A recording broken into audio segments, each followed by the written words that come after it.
Qatar energy నుంచి ఒక అతిపెద్ద వార్త. అంటే మా డౌన్ స్ట్రీమ్ ప్రొడక్షన్ను ఆపివేస్తున్నాము. ఆల్రెడీ వాళ్ళ ఆయిల్ సప్లై ఆగిపోయింది.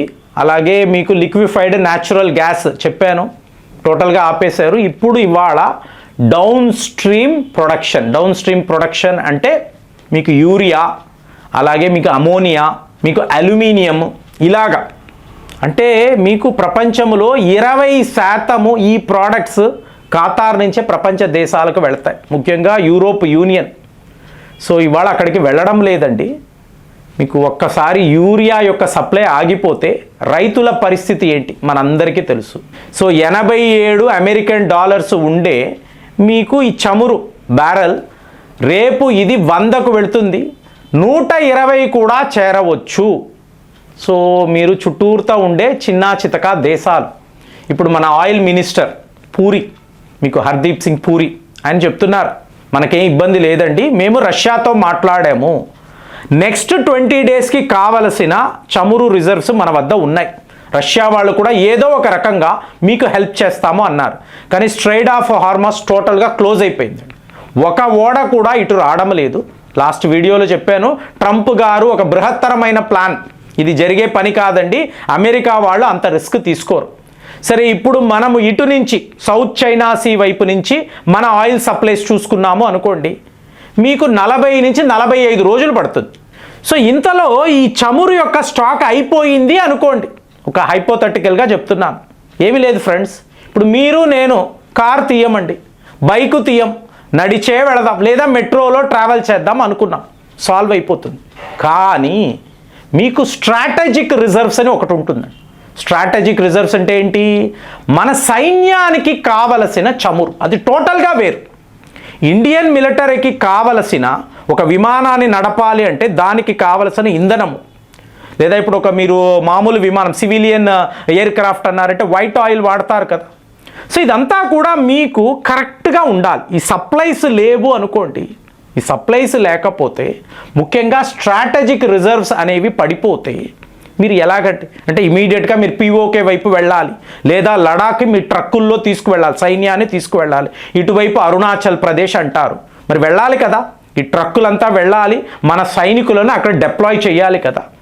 ఇది జరగకపోతే ఏది భారత్ లాంటి ఇంత పెద్ద దేశం ఎప్పుడు 6 నెలల ముందు ఆలోచించే దేశం, మరి బంగ్లాదేశ్ చెప్తున్నా కదా 5 రోజులు మాత్రమేనండి, 5 డేసే. ఇక పాకిస్తాన్ అయితే ఆల్మోస్ట్ అయిపోయింది వాళ్ళ పని, ఎలాగో దేశమే మీకు చిన్నాభిన్నం అయిపోయింది. ఇవాళ ఒక 2 to 3 డేస్ మాత్రమే, లేకపోతే దేశంలో చమురే ఉండదు, మీకు గ్యాసే దొరకదు. మీకేమవుతుంది? సివిల్ వార్స్ వస్తాయి ఎక్కడికక్కడ, ప్రజలకు అర్థం కాదు. మేము పెట్రోల్ బంక్ వెళ్ళాము, మీరు ఆయిల్ లేదు అంటారు, పెట్రోల్ లేదు, డీజిల్ లేదు అంటారు. ఏంటి ప్రభుత్వాలు ఏం చేస్తున్నారు మీరంతా? అరే బాబు, అక్కడ ఇరాన్కి అమెరికాకి యుద్ధం, అదైతే మాకేంటండి, అక్కడ యుద్ధాలు జరిగితే మాకేంటి, మాకు ఇవాళ నేను పలానా ఊరు వెళ్ళాలి, నాకు ఇక్కడ డీజిల్ కావాలి, లేదు అంటే నేను ఎలా ఒప్పుకుంటాను? ఎంతెంత పెద్ద గొడవలు జరుగుతాయి. ఇప్పుడు నేపాల్ లాంటి దేశంలో లేదు అంటే ఒక పెద్ద గొడవలు. అలాంటిది నేపాల్కి ఇంకొక 4 డేస్ మాత్రమే మీకు ఆయిల్ సప్లై ఉంటుంది. ఇక భూటాన్ లాంటి దేశము పూర్తిగా మన మీదే ఆధారపడతారు, మనమే వాళ్ళకి పంపిస్తామండి, అంత క్రిటికల్ స్టేజ్. సో ఒక యుద్ధము ద్వారా యావత్తు ప్రపంచాన్ని ఇలా కట్టడి చేయడం, ఎవరు ఏమీ చేయకూడదు. మళ్ళీ అందరూ అమెరికా మీదే ఆధారపడాలి, మళ్ళీ అమెరికన్ డాలర్ అనాలి. అంటే ఏంటి? వెనుజులాతో మీరు మాట్లాడుకున్నారు, వెనుజులా అంటే అమెరికానే కదా. సో వెనుజులా నుంచి మీకు చమురు వస్తుందండి, మీరు ఎలాంటి పేమెంట్ చేస్తారు? మీకు పెట్రో డాలర్లోనే పేమెంట్ చేయాలి, మళ్ళీ డాలర్ని తీసుకొస్తున్నారా? డీడాలరైజేషన్ మాట్లాడడం అవుతుందా? అవ్వడం లేదు. రష్యా వాళ్ళు అక్కడ ఇరుక్కున్నారు, భారత్ ఇప్పుడు ఇంత పెద్ద యుద్ధంలో మన ఓడలనే అక్కడికి రాకూడదు అంటున్నాడు. నేనున్నాను కదా, నేను ప్రొటెక్షన్ ఇస్తాను కదా, మీ 37 ఓడల్ని కూడా మేము ఏదో ఇవన్నీ చెప్తాడండి. ఆ టైంకి ఎవరికి వాళ్ళు పారిపోతారు. కాబట్టి మనము వినే సిచ్యువేషన్లో లేము. కానీ ఈరాన్ వాళ్ళు అలా భావించారు అనుకోండి, ఇప్పుడు పాకిస్తాన్ పరిస్థితి అదే కదండి. సౌదీ అరేబియాకును పాకిస్తాన్ మధ్య డిఫెన్స్ ఒప్పందం ఉంది. సౌదీ అరేబియాను అమెరికా వాడు అడుగుతున్నాడు, నీకు సిగ్గు లేదా, సిగ్గు శరము లేదా, ఇలాంటి ఒక ఒప్పందం వేసుకొని పాకిస్తాన్కి డబ్బు ఇచ్చి మీకు ఇరాన్ నుంచి ఇలా మిజైళ్ల దాడులు, ఆరంకోర్ లాంటి అతిపెద్ద రిఫైనరీ మీదే వాళ్ళు దాడులు చేశారు. ఇంకా నువ్వు చూస్తూ ఊరుకుంటావా? యుద్ధము ప్రకటించు, పాకిస్తాన్ సైన్యాన్ని రమ్మను, ఈరాన్తో యుద్ధము చెయ్యమను, ఇన్ని మాట్లాడుతూ అమెరికా వాడు ప్రతి ఒక్క దేశము ఈ యుద్ధములో ఇన్వాల్వ్ అవ్వాలి, వాళ్ళు టోటల్గా సర్వనాశనం అయిపోవాలి అని చెప్పి ఒక ప్లాన్ వేసుకున్నాడండి. దాని ప్రకారం మన ముంగిటిలో కూడా యుద్ధాన్ని తీసుకొచ్చేసారు కదా. శ్రీలంక అంటే ఎంత దూరం అండి మీకు? శ్రీలంక నుంచి 40 నాటికల్ మైల్స్లోనే, ఆ దూరములోనే మీకు ఇరాన్ యొక్క షిప్, ఆ ఫ్రిగేట్ని వీళ్ళు కాల్చి పేల్చేశారు. సో ఇదంతా భారత్ చేసిన పనే అని చెప్పి నేరేటివ్. అలాంటప్పుడు యావత్తు ప్రపంచం అంటే ఇందులో అమెరికా ఉంటుందా ఉండదా? ఎందుకు ఇలా చెప్తున్నానంటే, మీకు అమెరికా ఎంబసీని ఈరాన్ టార్గెట్ చేస్తున్నప్పుడు వాళ్ళ యొక్క కమాండర్ చెప్తున్నారండి, 600 కిలోమీటర్లు దూరము ప్రయాణించగలిగే, అంటే ఆటోమేటిక్గా ఇంటర్ కాంటినెంటల్ బాలిస్టిక్ మిజైల్, మరి ఇంటర్ కాంటినెంటల్ హైపర్సానిక్ మిజైల్ వాడతారా? ఎంతసేపు అండి? పుతిన్ గారు తలుచుకుంటే సైలెంట్గా వాళ్ళ విమానాల్లో ఇలాంటి మిజైల్స్ను వాళ్ళు పంపించగలిగారు అనుకోండి, హైపర్సానిక్ మిజైల్స్ ఇవి వచ్చాయనుకోండి. ఈరాన్ వాడు అంటే చూడండి ఫ్రెండ్స్, ఈరాన్ టనల్స్లోనే రష్యాకు కావలసిన మిజైళ్లు తయారవుతాయి. డ్రోన్లు, షాహీన్ డ్రోన్లు అంటాం చూసారా, అక్కడే తయారవుతాయి. కాబట్టి ఎక్కడా మేడ్ ఇన్ రష్యా అని రాసి ఉండదు. మీకు మేడ్ ఇన్ ఈరాన్ ఉండొచ్చు, భయపడరు కదా వాళ్ళు.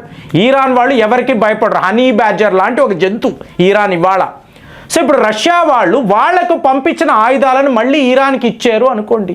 ఇది పెట్టుకొని మీకు ఇజ్రాయెలో లేదా ఈ ఖతారో కువైతో కాదండి, డైరెక్ట్గా అమెరికా మీదే వీడు అటాక్స్ మొదలుపెట్టాడు అనుకోండి, ఏమవుతుందండి? ఈరాన్ వాడు అమెరికా దేశం మీదే యుద్ధము ప్రకటించాడు అనుకోండి, నువ్వు అణు అస్త్రం వాడతావు, నేను వాడతాను. నీ దగ్గర ఉన్నప్పుడు నా దగ్గరగా వచ్చేసింది కదా. 60% యురేనియం అని మాట్లాడామండి, కాదు, రష్యా వాళ్ళే పంపిస్తున్నారు, చైనా వాళ్ళు పంపించారు. ఎందుకు? వీళ్ళ నష్టాలు అలా ఉన్నాయి. అమెరికా వాడు ఎటువంటి రూల్స్ లేకుండా ఇంటర్నేషనల్ చట్టాలనంతా అధిగమించి నేను ఇలా యుద్ధము చేస్తానంటే ఈరాన్ కూడా అదే చేశారని మీరు కొట్టుకు చావచ్చురా, మమ్మల్ని అంతా ఎందుకు ఇబ్బంది పెడుతున్నారు? భారత్ ఏ పాపం చేసింది, ఏ తప్పు చేసింది, మమ్మల్ని ఎందుకు యుద్ధాల్లో లాగుతున్నారు? ఇదే రష్యా ఆలోచిస్తుంది, చైనా ఆలోచిస్తుంది, ఇంకా ఎన్నో దేశాలు. ఇప్పుడు వాళ్ళైతే యూరోపియన్స్, సో ఇప్పుడు యూరోప్ దేశాలంతా కలిసిపోతారండి. ఏదో ఒక స్టేజ్లో కలిసిపోయి వీళ్ళు ఈరాన్ని కొడతారు. సరేరా, మీరు ఈరాన్ని ఓడించారు, టోటల్గా దేశము సర్వనాశనం, మీరు ఏం సాధిస్తారు అంటే అమెరికా నుంచి మాకు చమురు కావాలి, ఎనర్జీ కావాలి, ఇలా మాట్లాడుతున్నారు. కానీ మీకు కొన్ని దేశాలు, ఇప్పుడు ఫ్రాన్స్ లాంటి వాళ్ళు తెలివైన వాళ్ళు యుక్రెయిన్ని అడుగుతున్నారు, నువ్వు దయచేసి రష్యన్ ఆయిల్స్ని అలో చేయి. 27 దేశాలు ఇప్పుడు ఇవాళ ఇబ్బంది పడుతున్నారు, కాబట్టి నీ యుద్ధాన్ని పెట్టుకొని రష్యన్ ఎనర్జీ అనే దాన్ని ఆపితే మాత్రము మా దేశాలు, ఎందుకంటే ఖతార్ నుంచి రావడం లేదు, మొత్తం మిడిల్ ఈస్ట్ అంతా కూడా ఆగిపోయి ఉంది, టోటల్గా ఆగిపోయి ఉంది. వీళ్ళు రష్యాను ఆశ్రయిస్తున్నారు. చూడండి, 5 ఏళ్ల పాటు యుద్ధము చేసి ఇవాళ రష్యా మాకు ఎనర్జీ సప్లై ఇవ్వు, ఈ పైపులంతా రెడీ చేద్దాము, మాకు ఏదో ఒక రకంగా గ్యాస్ సప్లై చెయ్యండి అని చెప్పి మళ్ళీ వీళ్ళందరూ పుతిన్ దగ్గర, అంటే రష్యాను ఓడించాలి, వాళ్ళను చిత్తుగా ఇలా చెయ్యాలి అన్నీ అనుకున్నారండి. సర్వము అనుకోనే ప్లాన్ చేశారు. కానీ ఏమైంది? ఇవాళ మళ్ళీ రష్యా శరణం గచ్చామి అని చెప్పి వీళ్ళందరూ అక్కడికి వెళ్ళడము, అడగడం. పుతిన్ కూడా అంటే అమెరికాను దెబ్బ కొట్టాలంటే వీళ్ళందరినీ కలుపుకోవాలి. సో ఆ ప్రకారం రష్యా కూడా ఓకే, యుక్రెయిన్ వాళ్ళని ఆపమనండి, మేము సప్లై చేయడానికి సిద్ధముగా ఉన్నాము అని చెప్పి వాళ్ళు కూడా చెప్పడంతో మీరు ఈ సమీకరణ గమనించారనుకోండి, మిడిల్ ఈస్ట్ క్రైసిస్ అనేది ఒక గ్లోబల్ క్రైసిస్ అండి. ఇందులో అమెరికా వాడు ఆడుతున్న ఆటలో డొనాల్డ్ ట్రంప్ నేను ఒక జీనియస్ని, చాలా గొప్ప మేధావిని అని చెప్పి ఆయన అనుకుంటున్నాడు, అనుకొని ఎన్నో పనులు చేస్తున్నాడు. ఇందులో ఇతను పూర్తిగా అమెరికాను ముంచేస్తాడా? ఎందుకు ఇలా అంటున్నానంటే, ఈరాన్ వాళ్ళు ఇవాళ ఆగడం లేదు కదండి, డైరెక్ట్గా అమెరికా మీదే దాడులు మొదలు పెట్టారు అనుకోండి, అలాంటి ఒక సిచ్యువేషన్ కలిగింది అంటే ఇంటర్ కాంటినెంటల్ బాలిస్టిక్ మిజైల్స్ వాళ్ళు వాడారు అనుకోండి. సో అప్పుడు సిచ్యువేషన్ ఏంటి?